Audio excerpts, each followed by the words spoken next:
I am Tamar Ishalom, and this is Jewish Crossroads.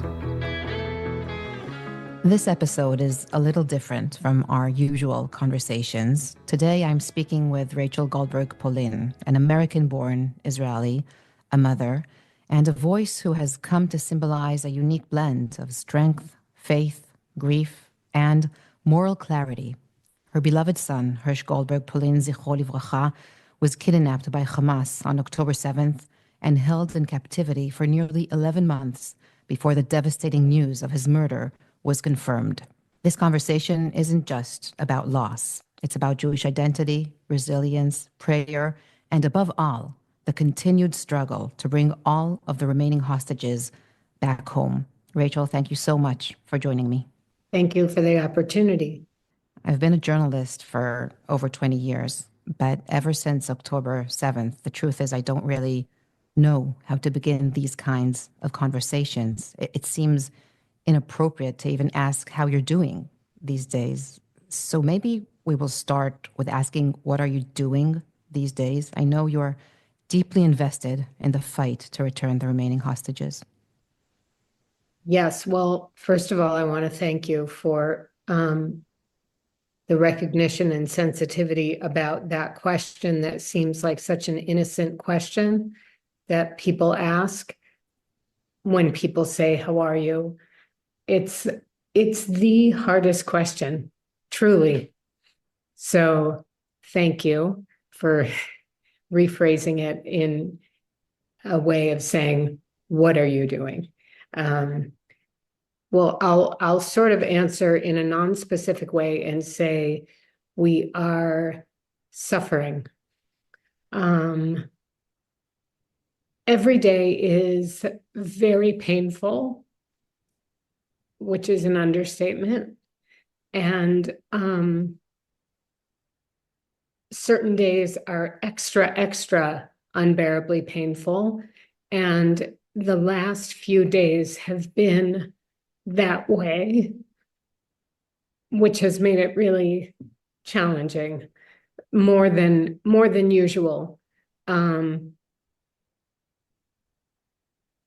John and I feel so strongly about the dire, urgent, critical need to get these remaining 59 hostages home, specifically an excruciating feeling of neediness for the 24 that we know are alive. Something that we realized and we've been talking about for the last several days is we had this sort of epiphany, this complete realization that the torment that the families of the hostages being held who are alive, what they're experiencing right now, we actually never experienced. We went through 328 days of elegant, excruciating torture, but it was a guessing game, meaning I remember at a certain point, I stopped being able to eat because I guessed that Hersh wasn't eating. And so I would, for 10 minutes a day, I would eat something very quickly, and otherwise I wouldn't eat because I guessed that he was starving. And when I was cold, I guessed that he was cold.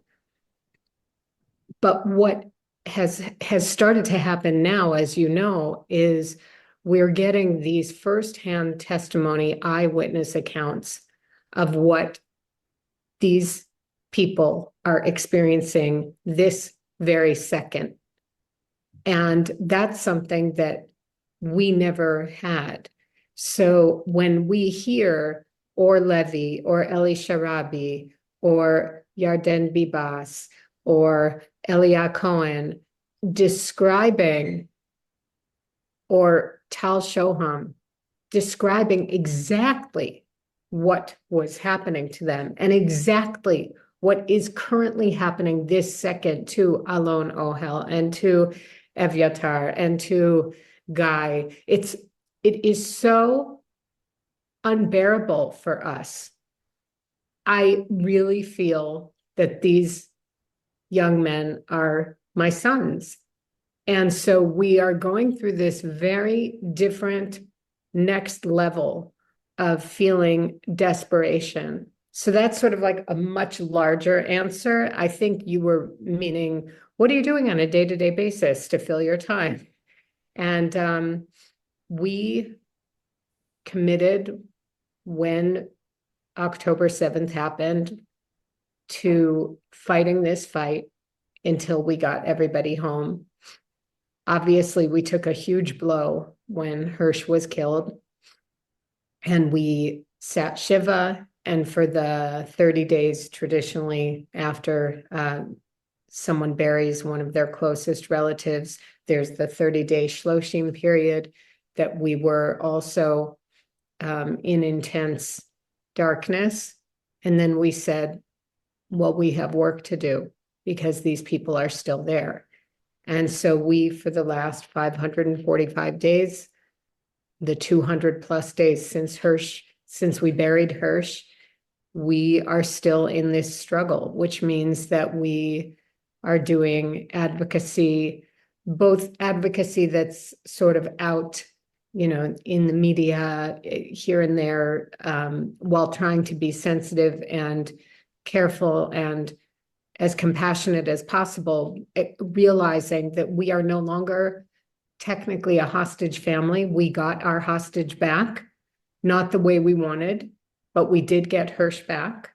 And so we try to be sensitive to the reality that people who have their children or spouses or brothers or fathers there, we need to be careful not to do anything that would not be sensitive for them. And so a lot of what we're also doing is very quiet and in closed rooms with trying to get to people who have power and influence, who are decision makers. And, we're religious people, we're praying every day and trying to do things to continue to have this be front and center. There's a lot of noise, there's a lot of traffic, there's a lot of distractions because there's a lot going on. There are a lot of balls in the air, and we are trying desperately to say, yes, there are a lot of balls in the air, but this is the ball that is the most important, critical, and urgent one. That is what we do every single day. Where do you find the strength to keep fighting for the other hostages? Because it's not ברור מאליו, it's not obvious to rise from Shiva and from Shloshim and almost immediately rejoin the struggle. And I see the sticker that you're still wearing with a number of days. I don't know that it's finding the strength. I think it's really reflexive. It's really a reaction that came very naturally, obviously, when Hersh was there. And it's not something that you can shut off. I think all the families are still continuing in this struggle. Everyone's doing it in ways that feels correct or authentic to them. And that's what we're doing. It really isn't a choice, honestly. And I see it more with John. I've seen this side of John. He's always been a very principled person, but I see this determination and this drive and this commitment. And I think that we feed each other in different ways, but I see how passionate he is, and that keeps me passionate as well. I speak to these mothers of boys who are there, and as crazy and almost grotesque as this might sound, I feel lucky that I got to bury Hersh, because I have so many friends now whose children are there. They are confirmed to no longer be alive, and they haven't had that privilege of giving their child a proper burial. And I just am not in a place where I can do anything else but try to bring this to a close as quickly as possible. Because, it almost sounds like a broken record when we say they're out of time and time is running out. It is true. They are out of time and time is running out. And we have been saying that for 545 days, and every single day it's true. The thought I've been feeling, I thought, what is it this morning? What is it? What is this sensation? And I feel dreadful in the most literal sense of the word. I feel full of dread that everyone is excited about Pesach. Everyone's excited about the holiday of Passover that's next week, this holiday that commemorates freedom from bondage, and the absolute inappropriateness of commemorating this holiday with 59 beloved human beings, 24 of whom are in active bondage, in shackles, starving, being tortured, while we're thinking that we're going to be sitting around a table singing songs and eating and drinking wine. Just feels absolutely perverse to me. And I remember that exactly a year ago, the videotape of Hersh was published during Passover. Yeah, I was thinking about that as well. And time is such a strange entity when people are suffering. And I was thinking how strange it is that feels longer ago than October 7th to me. A few days ago, you met Or Levy and Elia Cohen, who were released from Hamas captivity. Both of them were kidnapped from the Migunit, from the shelter alongside Hersh. Can you share a bit about that meaningful meeting, what it meant to you? Well, we were blessed and privileged to meet several weeks ago with Or Levy. The same week he was released, he asked to meet with us. And that will be forever holy time that I will treasure for the rest of my life. We met him when he was still in the hospital, and he sat with us for over 2 hours and really shed so much light on the first period of captivity. And we had no idea of so many of the details he shared. And then last week, we met with Or and Elia Cohen at Anna Shapira's album release event. And that was really special. Again, seeing both of them together. And when we had met with Or, he described the situation in the Migunit, in the bomb shelter before they were taken. He talked about being in the pickup truck with Hersh and Alon Ohel and Elia. And his understanding, he had thought that Hersh had died in the pickup truck because when they got to Gaza, the terrorists covered Hersh completely in a blanket and took him off the truck. So the boys who were left on the truck thought Hersh had bled out from his injury and had died. And Hersh thought the 3 of them had died because they were all lying down and it was like a pool of blood. Hersh was sitting up. He remained sitting up. And on day 52, Or explained to us, they all ended up in the same tunnel on day 52. And he and Hersh started to talk, and they didn't realize who each other was because there really was no time in the bomb shelter to say, hi, my name is so-and-so, and I'm from this city. What do you do? It was complete chaos and horror. But all of a sudden, as they were talking in this tunnel, Or said that Hersh said to him, wait a minute, you were in the bomb shelter with me. You're the one who has a son. Because Or had said to the terrorists who entered, I have a son at home. I have a son at home. You have to let me let me live. I have a son. I have a son. And when Hersh and Or realized, and then Or said, oh my gosh, you're the one who had your arm blown off, because by day 52, Hersh's arm was so healed that Or assumed that he had come to the Nova as an amputee. Didn't realize as he was talking to him that, oh, this is the guy who was in the bomb shelter with me, whose arm was blown off. And he said they jumped up and they hugged each other. And so something that was really mystical almost for me was when I was hugging Or, when I hug Or now, those are the last like fumes, the last whispers of Hersh when I'm hugging Or. And Or told us in that meeting about how Hersh was quoting Viktor Frankl's book, Man's Search for Meaning. And he was quoting it in Hebrew, but he was saying, when you have the how, you will find the why. He who has why can bear any how. Right, Was that a phrase you already knew that was meaningful to Hersh? I didn't know that. I knew that Hersh was very well read about many different topics and about the Holocaust. And what's interesting is since this happened, I actually asked one of Hersh's girlfriends from the past, who he went out with for 2.5 years.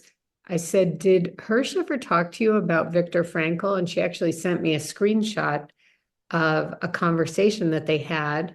I haven't told anyone this yet, Tamar. So this is like a real scoop. Don't tell Nadav. She wrote to him when he was 20 years old and said, do you think you'll get out this weekend? He was in the army and they wanted to see each other. And he said, I'm optimistic. This was all in Hebrew. And she wrote, why are you optimistic? And he said, do you think Viktor Frankl could have survived the Shoah if he didn't have hope? Wow. And so she sent me a screenshot of that from when he was 20, which was in May of 2021. And so I know that it was something that was, in his mind was Viktor Frankl was something for him. And anyway, what Or ended up telling us is that sentence meant so much to him, and Eli Sharabi said he said it to him, and all the people who were in that tunnel for those days said that Hersh just kept saying it again and again as a mantra and encouraging everybody again and again to identify what is your lama, what is your why. And then I was saying it in the opposite way before. He was saying, when you have your why, you'll figure out the how. When you have the why, you'll figure out the how. And the why for Or was his son. And Or said to us, when I'm better, because he was really, when we met him, he was 50 kilo, very much not in a place where he could do this. He said, as soon as I'm well enough, I'm going to get a tattoo of that on my arm. And when we saw him last week at this event for Honor Shapira, he called me over and he pulled up his sleeve and he showed me that he had it on his arm. And I grabbed his arm and I started sobbing on his arm. And he did the quote in English. And he explained that he really believes that quote from Hersh helped keep him alive, because that it gave him the strength to survive captivity. What is amazing in that is that even in the horror of captivity, Hersh found a way to help others and give strength to those who were with him. That's truly incredible. Yeah. I mean, it gave John and me so much comfort, because the truth is I didn't know how Hersh was especially those first few weeks. I thought he was in this bomb shelter. He saw 18 people murdered right in front of him, including his best friend, who was blown up in front of him. Then he lost his dominant arm trying to throw out a grenade. Then he was taken captive, and I kept wondering, he must be in so much pain and he must be so broken. So to talk to someone and find out that he was really, I mean, you can't say he was doing well. No one was doing well, but he wasn't broken. And that he was with these wonderful people. He was with Ori Danino, which we now understand. He was with Ori Danino from the first day. They took Hersh to an apartment, and Ori Danino was taken to that apartment. And those two boys were together from day one until day 328, when they were killed and they were found next to each other. Hersh was on top of Eden Yerushalmi, and on his left was Ori Danino. So to know that those boys were, closer than brothers throughout also gives us great comfort, because we just had no idea. So finding out these little pieces of information, on the one hand, it reopens this scab that we just want to coagulate. We want it to heal. We want it to mend. And on the other hand, every time we hear more, it's peeling off the scab and we start over again. But I think that it's worth it. I think it's ultimately it's worth it. Did you feel in that sentence, he who has a why can bear anyhow, as if there was a kind of message from Hersh meant for you and John? Yes, we've had over 100 books sent to us during this time at Shiva, during the week of mourning. So many people brought books. We've had thousands of letters sent, and thousands of messages, and thousands of DMs and different online messages. And I didn't want to read anything. But when Orr told us how this is what got him through, and when Hersh's old girlfriend said, oh, well, this, he was quoting Viktor Frankl, I finally decided, I guess it's time for me to read Man's Search for Meaning. And I've never read that before. And I never would have read it. And I certainly wouldn't have read it now, because I would think it would be too hard, too painful. And that book, finally, I'm reading something where I have felt that I'm in a place where there's no atlas, compass, guidebook. Nothing is telling me, how do I get through this? How do I start this 1,000,000-mile journey? And I'm in the first centimeter. How do I do this? And I got the book, borrowed the book, actually. I was at a friend's house and I just saw it there. And I said, oh my gosh, can I borrow that? And to me, and again, I'm the first one who's ready to admit, maybe these are coping mechanisms, survival tactics. Maybe these are the lies we tell ourselves. But I am telling you, Tamar, I was reading this book and I kept turning over the pages, because I was reading it on Shabbat, and I don't use pens on Shabbat. I don't write on Shabbat. And then I was turning over the bottom of the page, and then I was turning over the page twice, and then I was rolling the page. The book looks it's not in good shape, which is also really not permitted when I was a librarian in college, and that was absolutely, you're not allowed to bend over the pages, the corners of books. But especially the second part of the book, which is where Frankl explains his theory of logotherapy, which is this idea that everyone's thirst and quest in life is meaning. How do we find meaning? That is the essence of what each of us is here for. He explains that meaning can be found, according to his school of thought, in one of three ways: either through your life's work or through your relationships. But he thinks that the most profound way of finding meaning is taking extreme suffering or pain and creating purpose with it. And I thought, well, hello.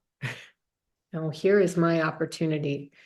I very much feel, I don't know what the mission is exactly yet, but I am convinced that I have been dealt this unimaginably challenging, dark blow for a reason, for a purpose, for meaning. And I accept that challenge. And I am now going to try to be untangling, figuring out, how do I succeed in that challenge? Which I very much feel, as I was reading that book, I was thankful. I kept thinking, Thank you, Hersh, for saying this to these boys and sending these boys to me to tell me. And now I have this book and I reread it. I finished it and I just started over at the beginning. And I am in the process of really trying to unwrap and unwind. What does that mean? What will it look like? I am praying for success. I'm praying with you. Right now, the second phase of the deal is stuck, even after the horrific testimonies from those who recently returned, you mentioned, and even after the beautiful 6, Hersh and the 5 other hostages who were murdered, were brought back in skeletal condition. The government still refuses a broad deal that would bring them all home at the cost of ending the war. Where does that leave you? Well, I think that I'm not a great objective commentator in terms of I am extremely laser focused and myopic on the hostage issue. I'm not a geopolitical expert. I'm not a military tactician. I am a mother, and I am a mother of everybody who's left. So I'm not just Hersh's mother.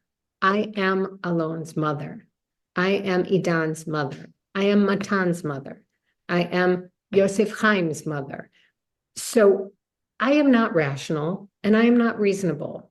I am what I think is the epitome of being a Jew, which is saying this comes above all else. I actually take that as a point of pride. I think that when we do irrational, crazy things, and when we pay steep prices, and when we pay very expensive prices, it's something we should be proud of. And to me, I don't know who we will be if we don't get this done. I know that maybe we want to act like other people, other nations, and do things that seem reasonable. But that's not what being Jewish is. Being Jewish is not reasonable. Waiting 6 hours between eating meat and milk makes absolutely no sense. Not getting in your car when there's a blizzard and you have to get to a bat mitzvah on Saturday morning makes no sense. Not touching your husband because you had your period 3 days ago makes no sense. Welcome to Judaism. Traditional Judaism doesn't make sense. That's part of the beauty of it. We do things to make ourselves different. And the word for different in Hebrew is kadosh. We say it means holy, but the word holy means nothing. It means different, it means sacred, it means separate. And that's what we are.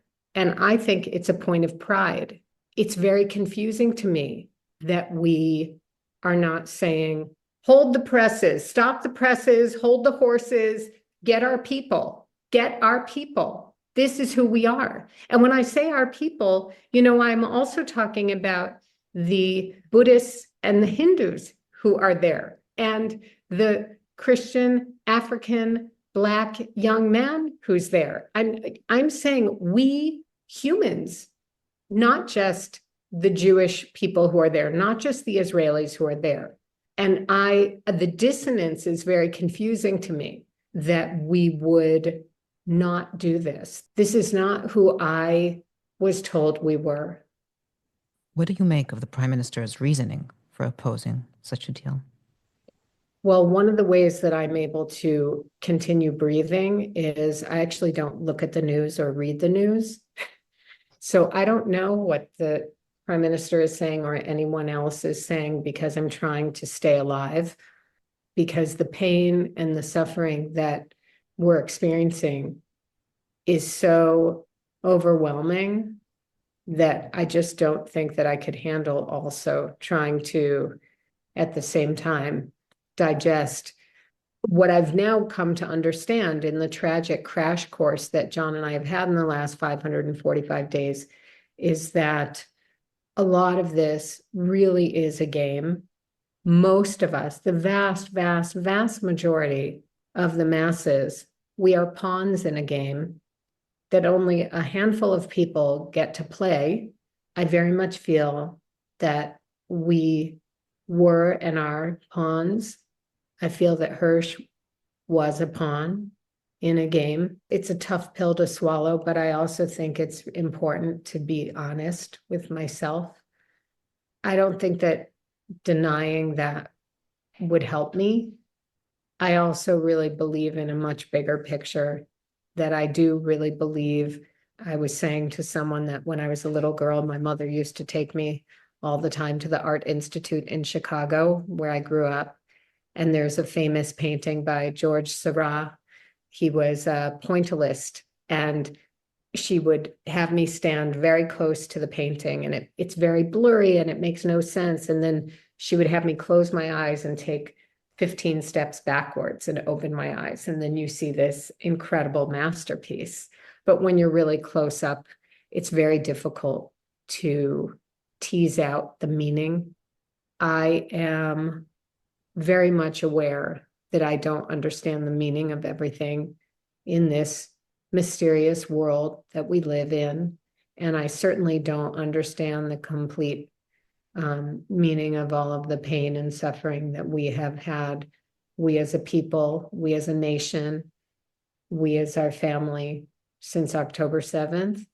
But I am so grateful and thankful that I do believe there is a larger tapestry at play here. John tweeted recently asking government ministers to remove the yellow pins from their jackets because seeing them wear the symbol only deepens your pain, he wrote. Can you talk a bit about that request? So I, as a family member of, this huge hostage cohort, we, as the hostage families, back in October of 2023, the Family Forum made the decision to embrace the yellow ribbon as a symbol for that being our number one priority. Because even from the very beginning, there were conflicting orders of priority of what are our goals. And that's fair. People can have different priorities. That is freedom of choice, and that's completely reasonable. But as families, we took on this symbol to say, this is our number one priority. And then with time, people started in solidarity to put on this pin of the yellow ribbon.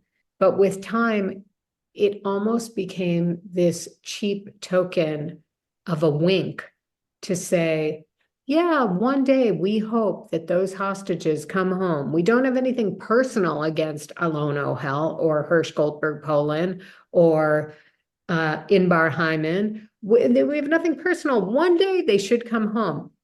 And we feel that that is a misuse of that symbol. And for John specifically, he finds it actually viscerally painful that people who are saying, we are proud that we have scuttled and blown up hostage opportunities for release, that those people also wearing that pin, it's really inappropriate and it's very painful. And so we likened it to if the CEO of McDonald's was wearing a pin for veganism.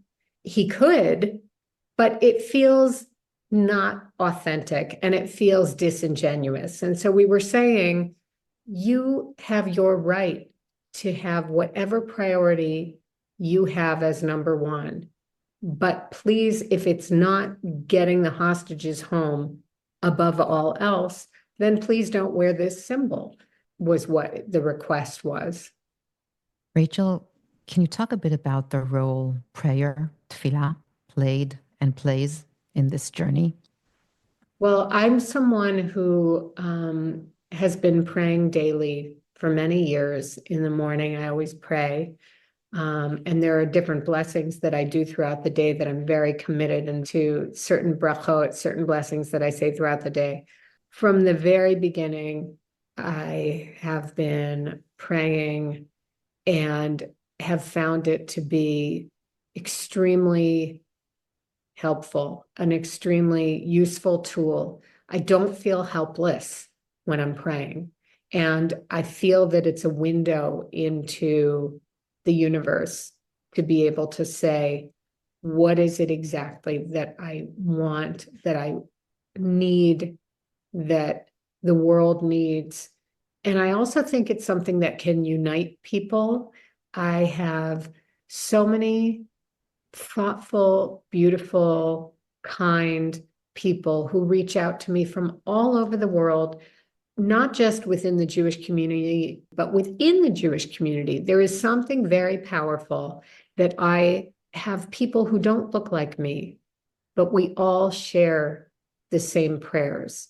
That I have women who cover their hair in ways that are very, very careful and specific, and they don't care that I don't cover my hair. I have people who are from all different brands of Catholicism and Christianity and evangelicals and Baptists, and writing to me, sharing different Psalms with me. That is a point of connection. I've had Buddhists reach out to me with prayer being a point of connection. And I think that we're living in a time where there's so much acrimony and so much anger and so much difference and so much shouting, that to have something that people can come together and feel this is something that joins us and we can try to find similarities, I think has been very soothing during a time of extreme, exceptional pain.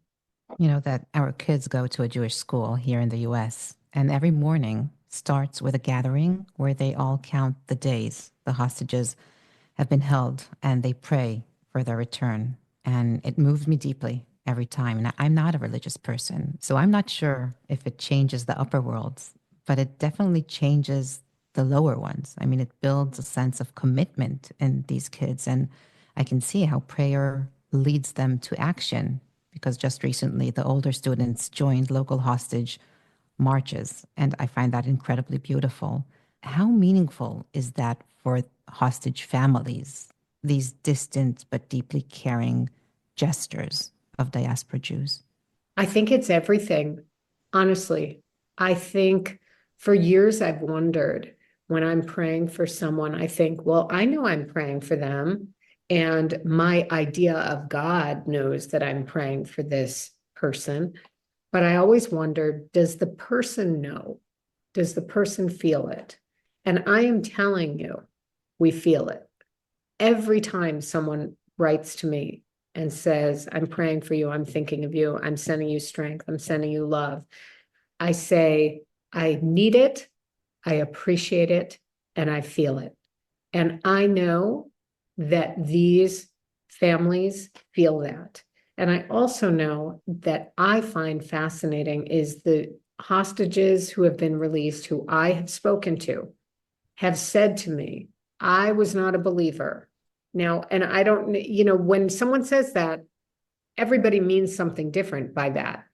And they say, but God was there, which I think is fascinating, because I think we all have different ideas. I always say, I have my idea of God.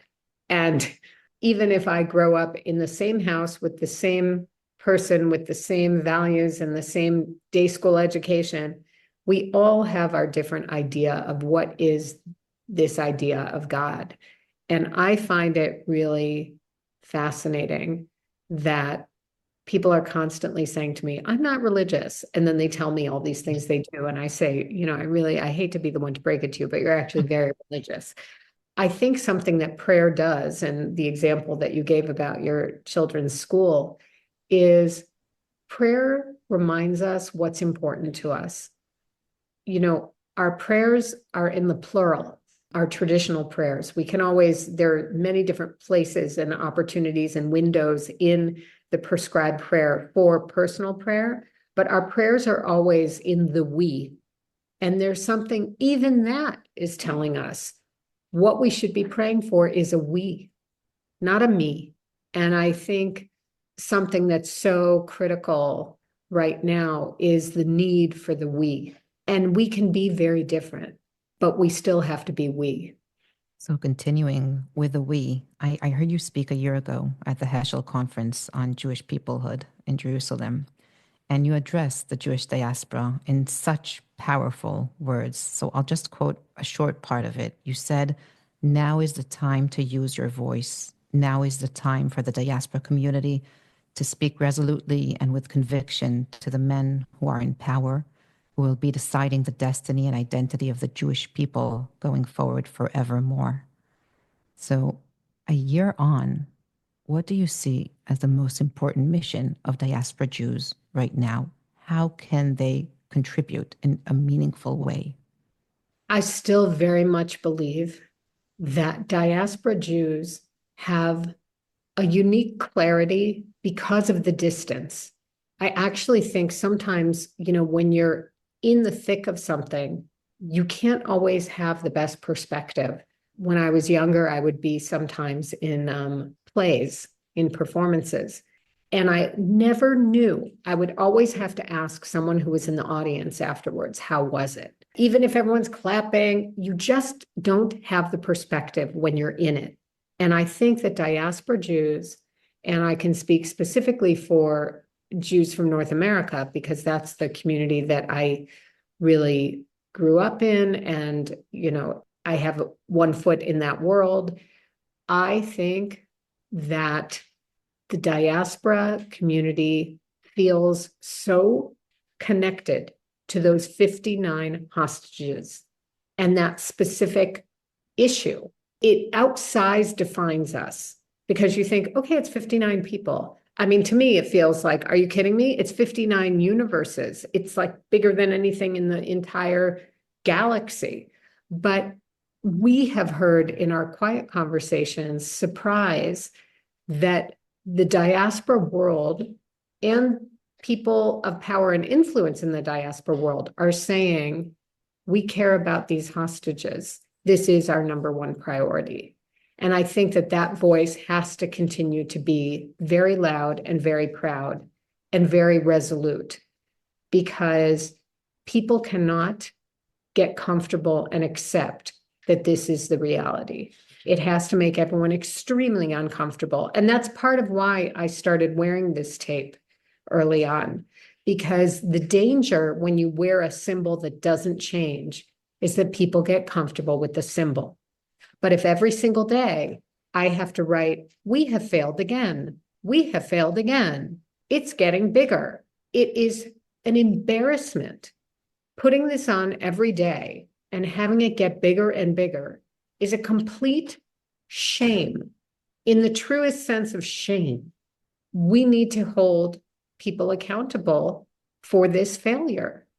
By the way, part of being human is we do have failures. We do make mistakes, and sometimes they're colossal, enormous. They're deadly. It happens. And now fix it. Going back to Israel, I also think of the hundreds of thousands of Israelis demonstrating for the hostages, and many of whom, don't pray as part of their daily life. And it reminded me of Rabbi Abraham Joshua Heschel's famous line after marching with Martin Luther King in Selma.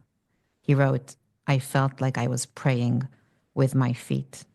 Do you feel that too? That there's a kind of sacredness or holiness in these protests, a shared prayer through movement? There absolutely is. And what I would actually say is that it is prayer. I think that when we corner ourselves and we think prayer is something you do with a book with weird Hebrew letters, or even worse, you read it in a translation, which makes it much worse. That's one genre. Prayer can be complete silence. Prayer can be showing up. Prayer can be walking. Prayer can be crying. Prayer can be hugging. I have seen the most religious prayer in silence at the Mishmeret 101, the mothers of hostages coming together, and we come together silently, sitting in white, and we just sit. And it is the most prayer-filled, holy, religious experience you'll ever have. And it is palpable. You can feel the intention. You can feel the pleading and beseeching to the universe when these people are sitting together saying nothing. And that is holy. The next question is a delicate one. As we said, the vast majority of Israelis, consistently around 70%, support the deal to bring all of the hostages back home. However, when we look at the minority who oppose such a deal, politically speaking, the two main parties against it are religious parties, Yehudit and Tzionut Datit, and among those who oppose the deal, there's a very significant percentage of Dati Leumi, and many of them explain their stand with Jewish terms, such as Tovat HaKlal or Klal Yisrael. I'm wondering, how do you relate to the fact that the same religion, based on the same ancient texts and beliefs, can lead to such opposing approaches? I think it's what is our greatest strength and greatest weakness. One of the beautiful things about Judaism is that we have the ability to sit down and say, I am telling you that this is black. And here are the 12 reasons of why I'm proving to you that this is black. And then your study partner, your chavruta, will look at it and say, I'm telling you this is white. And I'm showing you 12 reasons why this is white.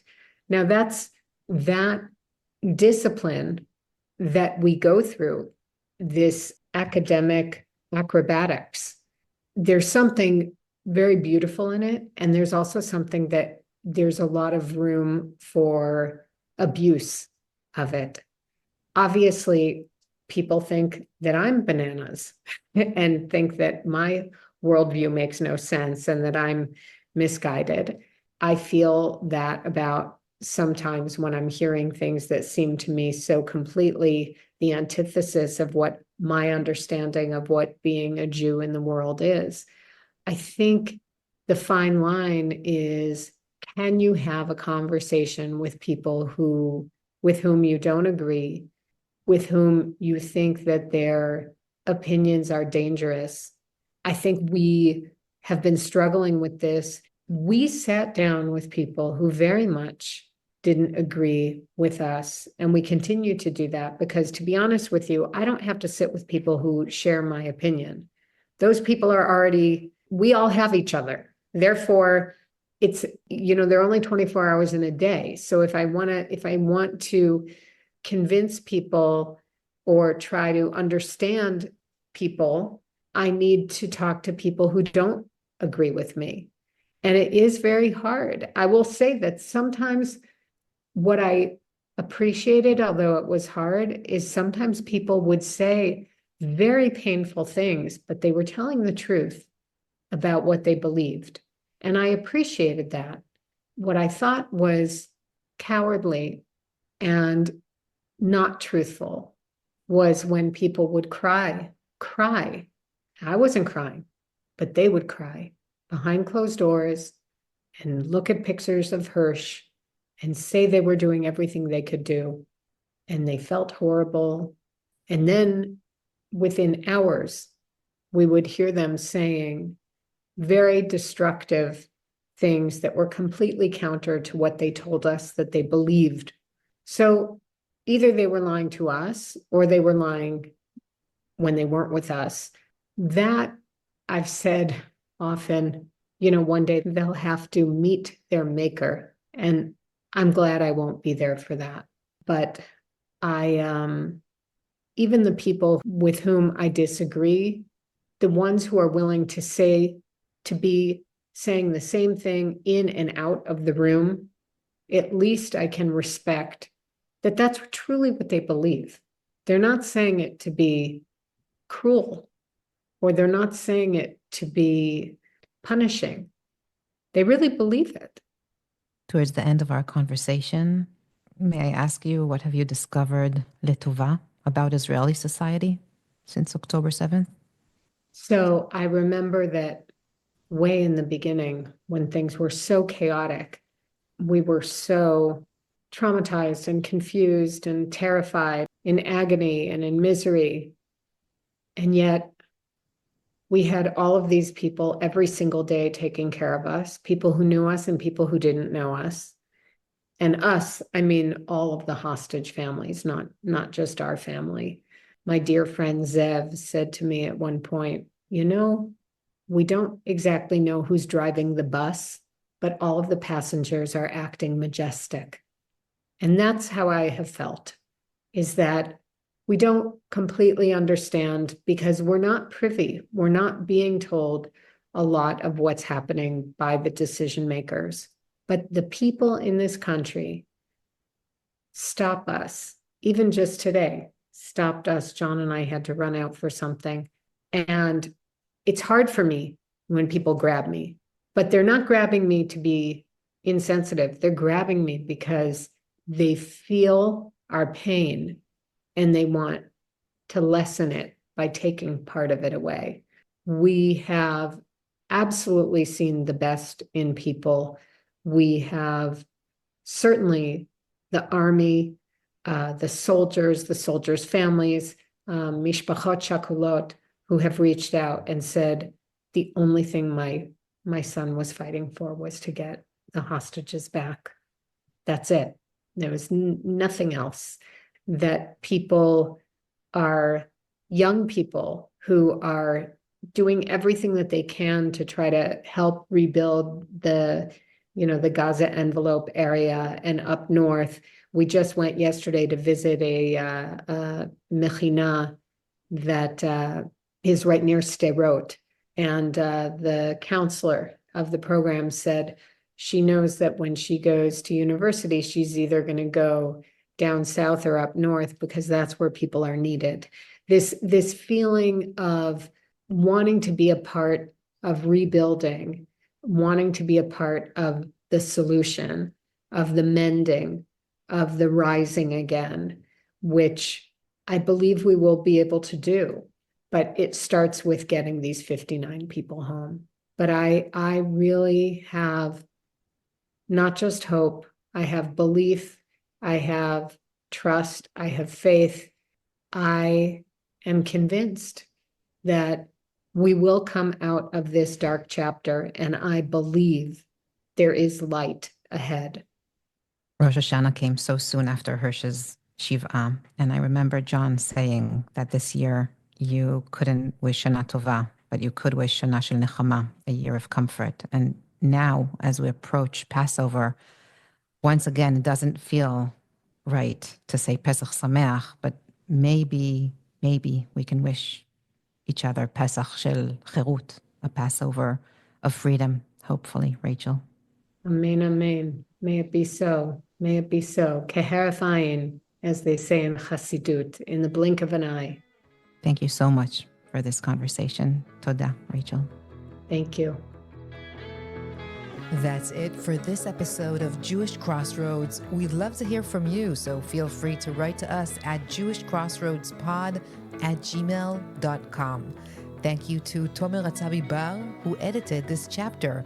We'll see you next time, same place, same journey, with a new voice. See you soon.